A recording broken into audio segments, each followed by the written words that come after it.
Welcome in, everybody, to the post game. Rockets hosting the Phoenix Suns tonight and get a huge 100-97 win on an incredibly clutch triple by Kevin Durant with 1.1 seconds left. Tons of things to discuss from this game, but what a thrilling back and forth. I don't know if it was all wonderful, but it was certainly interesting. Probably one of the games this year that I've been the most invested in as far as just the way it went back and forth and how crazy it was. But Rockets escape 100-97 over the Suns. I'm here with Ben DuBose. You can read his stuff at Rockets Wire and on ClutchFans, and follow him on Twitter at Ben DuBose. Ben, you were at the game, correct? I mean, your reaction to this win tonight. It's good to have Kevin Durant. It's that simple. And for once, it's so fulfilling to be on this side, because after last year, when it felt like the Rockets got every last drop they could out of that team, but there were just certain limitations. And this game was sort of the inverse of that, in that it was very frustrating for a large portion of those 48 minutes. Yet when it mattered most, there was a gear they had with Kevin Durant, and to an extent with Amen Thompson as well, who had a really nice drive to tie the game with a couple of minutes left. But it felt like a game that was very much in contrast to a year ago when they did all the little things right, but when it came down to winning time, they just didn't have that guy who you could trust to go out and make a play. Now they do. He did tonight. I mean, it's what a Hall of Famer does, so tip your hat to him. But more than tonight, it's one of those wins that gives you hope in the grand scheme, because you're not going to play all that well in every game throughout the season, and even in every game throughout a playoff run. You've got to have an ability to dig deep, steal games that maybe you didn't deserve to win. One of the frustrating things about this team the first couple of months of the year is that they had such a poor record in so-called clutch games. This feels like sort of getting a break back. Those games you let slip away, the Pelicans, the Kings, those games we've been so despondent about over the first couple of months. Tonight, it sort of feels like you get one back, because you're down 13 in the second half against a Suns team. I know they're on night 2 of a back-to-back, but they're playing well right now. They beat the Thunder last night. It's a good team, even if the roster, it feels like they're playing above their heads. They're playing well right now. The Rockets were down 13. They found a way. I think a lot of what happened down the stretch, they expended so much energy in the comeback, going from down 13 to up 7, that they were on fumes by the end. But in the final 2 minutes, Amen and then most notably KD just found a way. And it's not saying that this team is head and shoulders above last year's team, but it does have a gear that last year's team doesn't have, most notably Kevin Durant. Yeah, I mean, he, to me, is just a guy you got to get the ball to down the stretch. As a matter of fact, you and I were talking in real time at the moment when they had, I think, 5 seconds left when they, it was tie game. And it's just like, just get the ball to KD. It's either going to be he's going to win it, or we're going to go to overtime. And Ime actually said that something similar in postgame, said basically this has nothing to do with the defense. He's either going to make it or he's going to miss it. He's going to get that shot off. And he, that's basically just had a lot of praise for Kevin Durant. He's 1 for 11 from 3 in this game. Couldn't buy a triple. That's actually another story. Rockets 24% from 3 on fairly high volume in the Dallas game. Do the same again tonight. But to me, I mean, and Kevin Durant is the story, no question. Hitting that shot and just the vibes and everything in that arena. You were there. Just, the MVP chance and everything for KD, all deserved. But it's the second half defensive effort to me that was the difference, because the first half, the defensive effort was absolutely awful. I mean, Phoenix was getting open looks, pulling up from 4 or 5 feet behind 3-point line, taking advantage of just about every switch or screen, and basically getting off threes and nailing them. They hit 10 of their first 18 triples into, mid-late second quarter. And then things turned. Rockets held them from the rest of the game, 4 of 23 from 3. And also, Ben, to that defensive effort, which you can see, eye tests will show you the defensive effort in the second half was significantly better than the first. But 23 fast break points for the Phoenix Suns in this game, all in the first half, 0 in the second half. And that was big too. So they shut down the transition play from Phoenix, and they shut down the threes. And the Rockets offense was not good today. I mean, obviously they're missing Sengun being out. The offense wasn't good, but their defense was good enough to set that shot up. Yeah, the defense is what flipped the game from down 13 to up 7. It felt like midway through the fourth quarter, it was a little ominous when Ime pulled 3 of the 5 at about the 6-minute mark when they were playing so well, because I thought that was a pretty clear tell that these guys must be running on fumes. So the moral of the story, don't fall down by 13 points. I think early in the game, especially the turnovers combined with Phoenix making an ungodly chunk of their threes in the first half sort of put the Rockets behind the 8 ball. And so I think, I'm less bothered, when we look at it from a macro perspective, I'm less bothered by the Rockets letting the 7-point lead slip away in the fourth quarter than I am them falling behind by 13 over the first 30 minutes of the game. Because I think the first 30 minutes of the game, that's where they did a lot of just very sloppy and uncharacteristic things. It felt like with no Sengun, there were a lot of the turnovers that were guys just being indecisive. Like when Sengun's out there, he soaks up a lot of the playmaking reps. And so when he's not up there and the ball's not functioning through him in the high post or in the low block, then guys aren't as clear in their roles. And there were a lot of just miscommunications where it felt like guys weren't sure if they wanted to cut, if they were supposed to create, where Kevin wanted the ball. It just felt like a lot of indecision, a lot of guys being tentative. And I think that comes down to, without Sengun, the offense isn't as simplified as it typically is. There's a lot more unpredictability. And the Suns, I thought they overplayed the passing lanes. They sort of made it a little more chaotic. They sped the Rockets up. And that's where I think the Rockets can adjust when they view it on film. I suspect those guys are just going to, have their head in their hands a lot looking at some of those turnovers. To me, that's what the Rockets really need to fix. I think what happened in the fourth quarter was just a fatigued team that went on a big run to flip the game by 20 points in about a quarter and then was just on fumes getting to the finish line. I thought a couple of other things I wanted to note from the final minutes, since, really that's all people want to talk about tonight. Besides KD just being one of those dudes, it didn't even matter that he was 1 of 11. You want Kevin Durant taking that shot. And it feels so good to have one of those guys. It doesn't even matter if he's hot or he's not. It's KD. Give him the ball. And I feel like everybody in Toyota Center, when that ball left his hands, felt like it was going to go in. A couple of interesting things from Ime Udoka.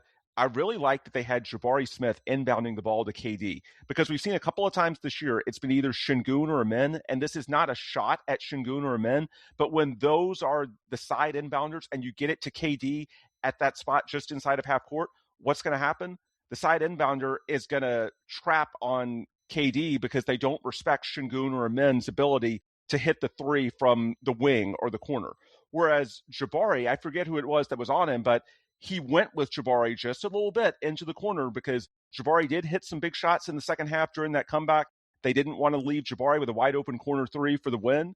And that moment of indecision was all KD needed to have a one-on-one, and he gets that look. And please don't take that as a shot at Sengun or Amen, who overall are better players than Jabari. Of course they are. But in that specific situation, I think it can help Jabari to be the inbounder if you're wanting KD to be the guy that gets the ball, closest to the inbounder on that side of the court. Then yeah, having a spacer inbound the ball can really help, because when he goes to the corner, he's going to take that defender with him, at least to some extent. And so it gave the Suns a little bit more to account for, as opposed to those earlier season possessions when the Sengun or Amen. It felt like there was a very quick double when KD got the ball, and those teams just were not going to let KD beat them.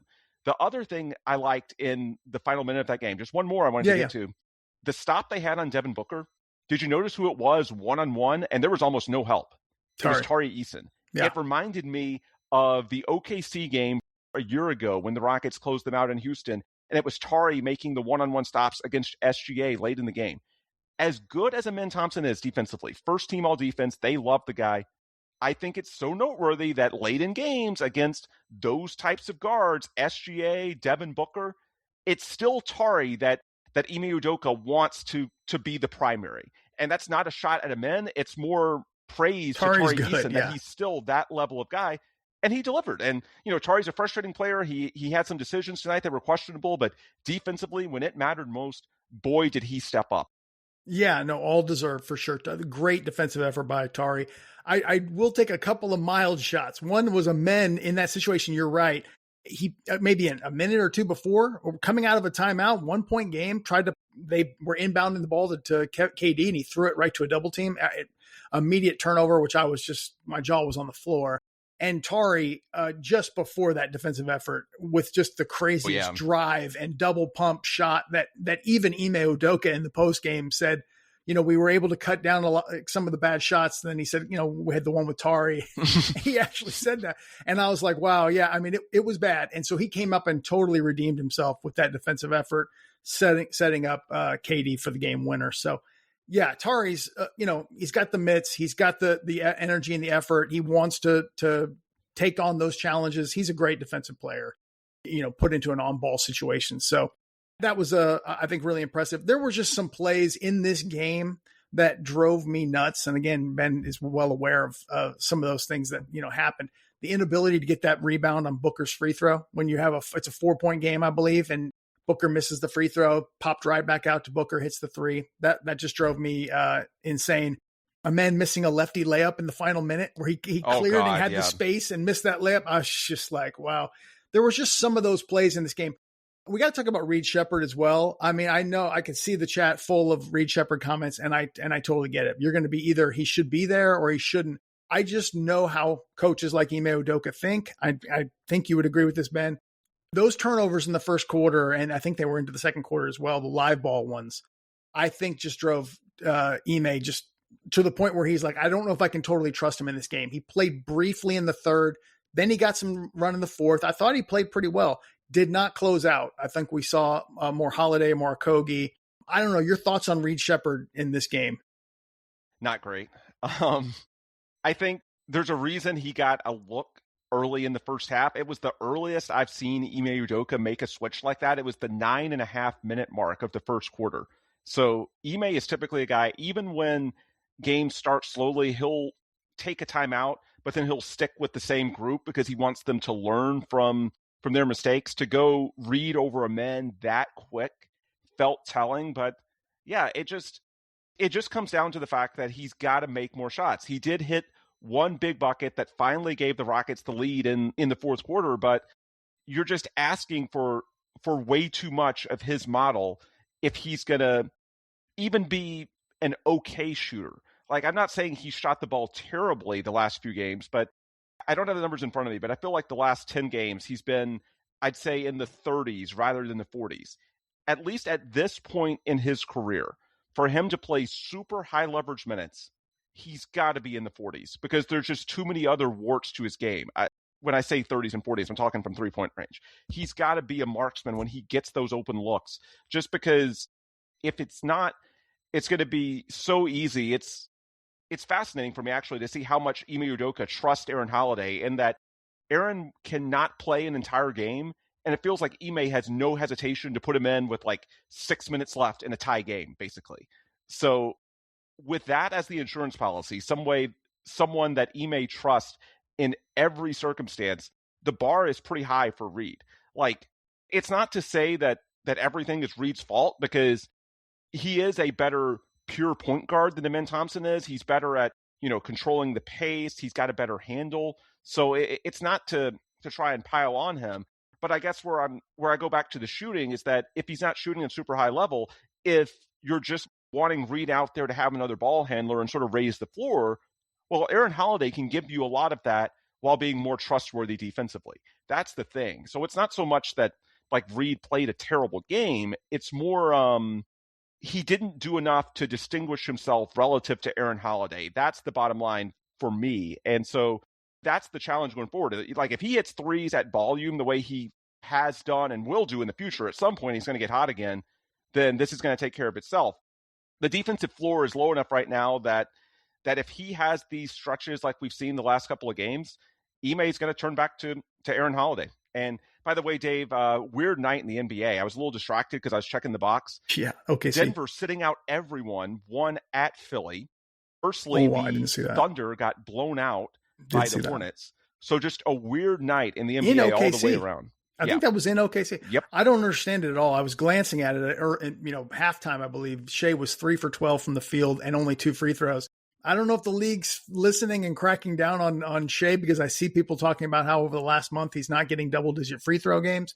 But yeah, they lost, so I assume they're 6-6 now in their last 12 after starting 23-1 or whatever it was. I think they have 7 losses and the Rockets have 11. I mean, that's 4 games of separation, and they come to Houston in a week. We'll see if Alperen Sengun is back for that game, because that's right in the middle of the 10 to 14 days that Ime said. But I'm just saying, on paper, the Thunder are not running away and hiding the way it looked like they were a month or so ago. Yeah, and as a matter of fact, we didn't talk about that. Sengun being out now, and they're going to reevaluate him in a week, and they're assessing or ballpark 10 to 14 days. 14 days from today is 8 games, including tonight's game. Can they survive? Look, they obviously they need Sengun to be their best form, but we've talked about this before. They can kind of survive. Maybe not KD, but they can kind of survive any one guy. They can't lose 2. They're 0-2 without Sengun and Adams. But if Adams is healthy and Sengun's out, they're 4-0 now. Now, most of those have been at home, but 2 of them are against Phoenix. They beat Cleveland in that situation. They're still a good team if Adams is healthy. But without Sengun, you can tell when KD sits, there's still that issue of who's really running the offense. And this is where you need in these, Sengun being out these minutes, you need Amen and or Reed to really step up as the ball handler. To get back to the Reed point, it reminds me some of Jeremy Lin, where he just goes these little stretches where he just makes mistakes, rookie mistakes that I'm not trying to say he's not going to be great, because I think Reed is going to be good. It's just he makes some of these mistakes that a coach like Ime and a team like this Rockets team, they have to balance the patience there, and that's the hard part. I went and looked it up. In his last 7 games going into tonight, he was shooting just over 33% from 3. And tonight he was 1 of 4. Now, the plus minus was favorable, but again, I think tonight was largely a game where the Rockets just benefited from more organization. Like, so much of the story, the first 30 minutes of that game, when the Rockets just turned the ball over like crazy, was the Rockets without Sengun being very indecisive about what they should do, and just any sort of organization and conventional structure benefited them when they weren't throwing the ball away. So the plus minus grades out favorably. But in terms of Reed's impact, he needs to hit threes at a higher clip, at least for the year 2 21-year-old version, to have a ton of value. I have confidence he will, but tonight, 1 of 4, his last 7 games, a little over 33%. So I'm going to guess he's right at about 31, 32% in his last 8 games. That's not dreadful. It's not terrible. He's still respected, so he provides value as a floor spacer, but it's not such clear value that you're going to play him no matter what. And I think that's why in the second half, even though the plus minus was favorable, that's why you saw Aaron Holiday getting some of those high leverage minutes, because, hey, he gives you some of that same organization ability without the downside defensively. And so that's what it's going to come down to. Like, there's no doubt that even if he's not hitting threes at volume, he's still providing some value, but Aaron Holiday can provide that as well. And in games where you just need to scrape out a win, Ime is going to go with the veteran. And this season, with a 37-year-old Kevin Durant still in the form we saw tonight, it's hard to blame him. By the way, someone in the comments asking how was Adams' game tonight. To me, the most important thing, Dave, he was out there down the stretch. He played major minutes in this game, and the Rockets needed him with no Sengun. Steven missed a week. It seems like Sengun will be 10 to 14 days. So I'm guessing Steven was a grade 1 ankle sprain. Sengun probably grade 1.5, somewhere between a 1 and a 2. But to come back and play 25 plus minutes, I'm calling it up. Dave, do you have the final box in front of you? Yeah, I do. He played just between 31 and 32 minutes. Oh, wow. So yeah, I knew it was over 25. Yeah, it was even more. For him to have that much in the tank, I'm not going to say that it was a perfect game. 11 rebounds in 31 minutes. It would be great 6 if offensive. It would be great if he gets back to making free throws. The clip that he did to start this season, the 4 he missed early on, were sort of a tone setter. But other than that, in terms of how he looked, I thought he was very effective. There was a reason that Ime Udoka played him that many minutes, let him finish the game. He was Steven Adams, and that's going to be big because without Alperen Sengun, I mean, hopefully the fact that you're going against lesser teams moving forward, the next 3 games, the Trailblazers and the Kings, these are lesser teams than the Suns on paper. Hopefully the Rockets can sort this out because they're going to miss Sengun more than anything as a playmaker. Like, he just soaks up so many reps that there's just a trickle-down effect, and it leads to everyone else being a little, insecure in their roles and not knowing exactly what they're supposed to do because they're all being asked to freelance a little bit more. And some of the super awkward possessions, like Tari at the end, like it's someone trying to do too much because they don't necessarily know where the structured offense is going to come from and if they can trust it, especially tonight. Now, I know KD made the last 3, but if he's 1 of 11, it's only natural for some of his teammates to say, hey, like maybe I should try to do something. Maybe he doesn't have the juice tonight.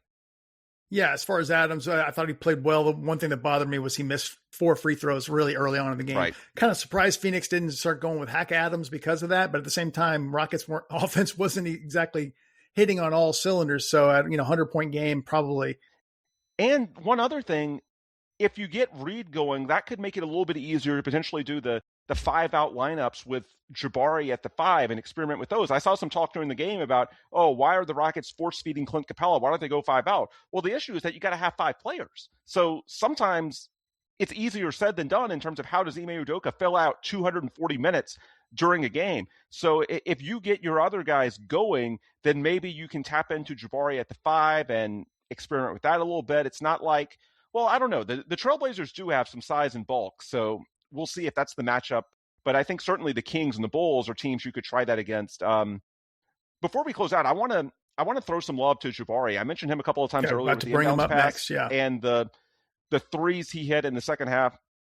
It's so big in today's NBA to have a short memory, and there were stretches in this game where he was absolutely terrible. We talked about it at halftime. It looked ugly, and yet he keeps shooting. He's the one guy that it never seems like he gets timid. He always wants the ball in key spots, and there's a lot of value there. It's not to say this was a perfect game, nowhere close, but he stuck with it. And in the second half, he provided a ton of utility on defense, and offensively, he hit a couple of big threes. He had a big putback in traffic, made some free throws. All in all, very up and down game, but one that I think you'll live with if he's playing his best in the minutes that matter most.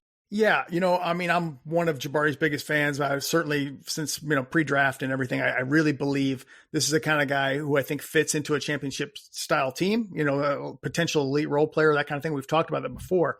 But I'm saying that to set up the fact that I was very frustrated at half because he didn't play well against Dallas. Same. And you heard me, Ben, venting about it because he was, I thought, throwing up some bricks. And when the other team's going 10 for 18 from 3 and he's not hitting shots, you're right. He's not providing a ton of value, specifically him. Granted, he wasn't shooting a ton. I think he'd only taken like 5 shots in the first half. But I really think if you don't, there were a lot of comments I saw on Twitter, or a couple anyway, saying he provides nothing for this team. And that was at halftime. Go watch the second half. Just watch his defensive effort. I know that, Tari gets the headline or Amen or whatever, but this is a 6'11" player who can switch, can pick up on Booker, can pick up on Brooks, takes on Mark Williams when needed. It's a very valuable player type. He's still got to hit shots, which he did in the second half tonight. It was definitely a contrast between the first half and second half. But yeah, I mean, like I said, I'm one of Jabari's biggest supporters, and I was very, very frustrated with that first half. And I'm glad to see him rebound in the second half.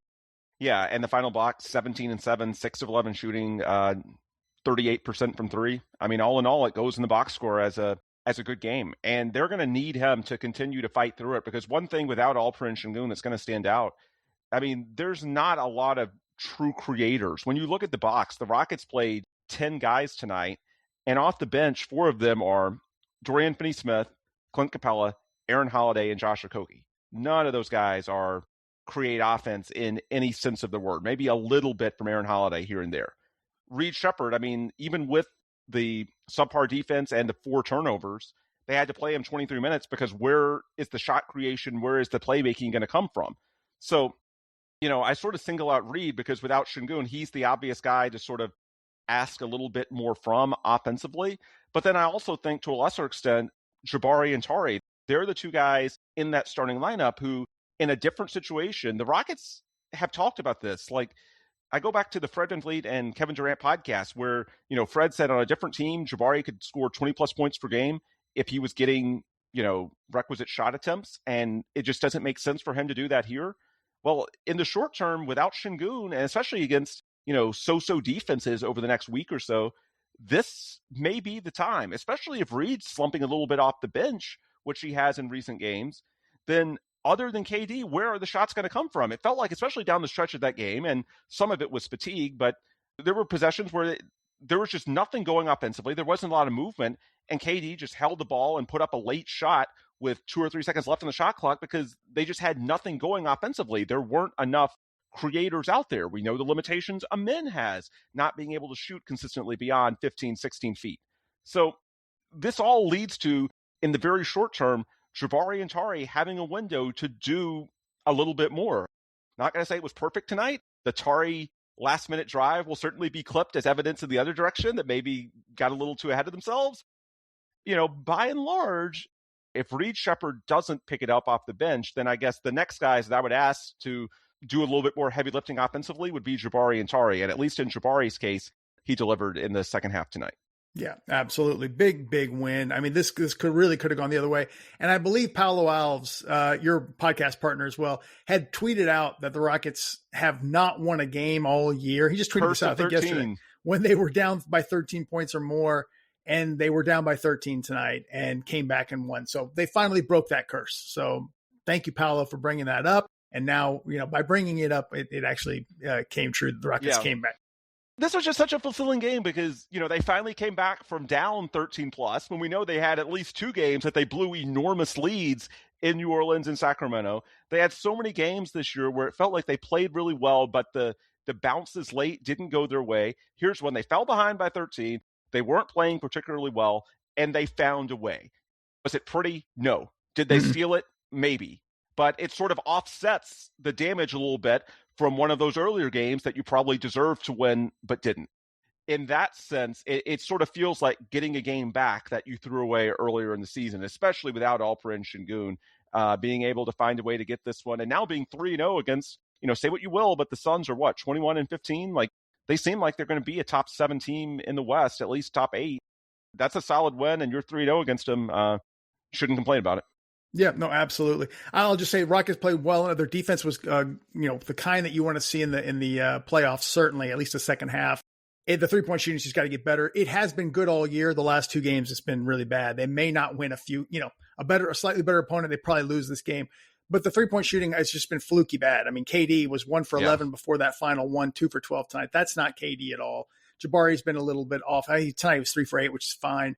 Reed, you need to step up a little bit better. Tari's, crashing back down to earth a little bit, but he's still the number 1 3-point shooter in the entire league, which is still amazing. And he was still 2 of 6 tonight. You can live with that. Yeah, absolutely. So, Rockets go now for a back-to-back. I don't know if it's back-to-back. I think they play it's Wednesday and Friday. Just home and home, I guess, playing, or, the Blazers twice. And anything you want to say about that matchup before we close up? Anything you're expecting? Other than Donovan Clingan, which we talked about earlier, is now hitting threes. He's hitting like 40 to 50% from 3 in his last 10 games. It's kind of crazy. No, I mean, I've made my points on Reed a few times, so I won't go into it again, only to say, Portland was the game earlier this year when Tari went out with the oblique. And if you recall in the second half, Reed went off. That was when KD and Sengun were hyping him up, and Reed had that dance that made for the GIF that went viral everywhere. It seemed to be a good matchup for Reed. To me, that's the lowest hanging fruit, if not Reed, Jabari, and Tari. But I just think the bottom line in the short term, there's a big scoring and playmaking void without Alperen and Sengun. With Steven Adams, you're going to be fine defensively. I mean, it felt like against the Mavs, they fell apart on both sides of the ball. With Steven, and it's true even with Sengun, Steven is the guy that's really important to raising the defensive floor of this team. Now the question is offensively, without your second all-star, who's going to step up, fill that void?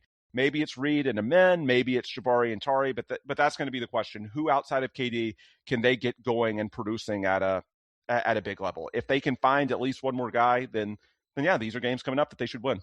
Yep, absolutely. Hey, appreciate everybody in the live chat. Great comments. We'll bring them up as, ones that catch our eye. We'll bring them up on the show after this is up. Please, by all means, post comments. Let us know your thoughts. You're on the game, on the video, on anything we can do better. Certainly, we're reading those, and appreciate everybody who has subscribed as well. Rockets get a huge win. New Mr. Clutch in Clutch City with Kevin Durant hitting a game-winning 3 with 1.1 seconds left to give the Rockets a 197 win at home against the Suns. We will be back as the Rockets hit the road to take on the Blazers. Ben, appreciate it. Thank all of you, and we will see you then.